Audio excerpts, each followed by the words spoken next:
عالسلامة يا جماعة، جيتكم اليوم جاتو بيستاج فريز من قبل ما تاكلوا من انواع الجاتوات وتنجموا تعملوا في راس العام حاجة طيارة وسهل. اول حاجة باش نبدا بالمولي بيستاج، خدت 200 غرام بيستاج بودر، عليه 200 غرام سكر، 200 غرام زبدة ذايبة، حطيت لهم رشة ملح، 100 غرام تاع فارينة واربع كعبات عظم.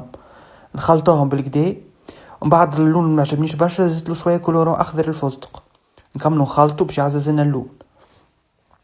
ومن بعد خديت سيركل 20 سنتيمتر وسيركل اصغر منه 15 سنتيمتر، حطيتهم بالشكل هذاك باش نحط ما بيناتهم الخليط نتاع الموالو ونطيبوهم على 180 لمده 10 دقائق. ومن بعد ما يطيبوا خليت ربعهم نتاع الكونتيتي نتاع الموالو باش نحي السيركل الصغير وباش نحط في الوسط داك بقيه الخليط اللي خليته معناه، ورجع نطيبوهم 10 دقائق اخرين.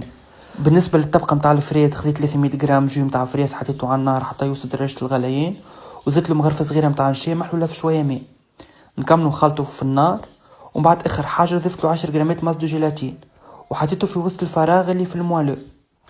وطاب باش نحضروا كريم ماسكربون بيستاج، خديت 200 غرام كريم ليكيد فانواس، ضفت لها 200 غرام ماسكربون، نركضوهم شويه، واخر حاجه ضفت لهم غرفه كبيره بات بيستاج.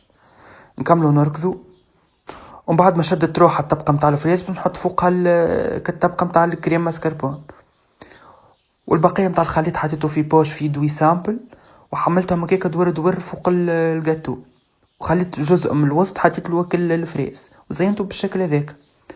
واهم حاجه ياسر ياسر جات بنينه.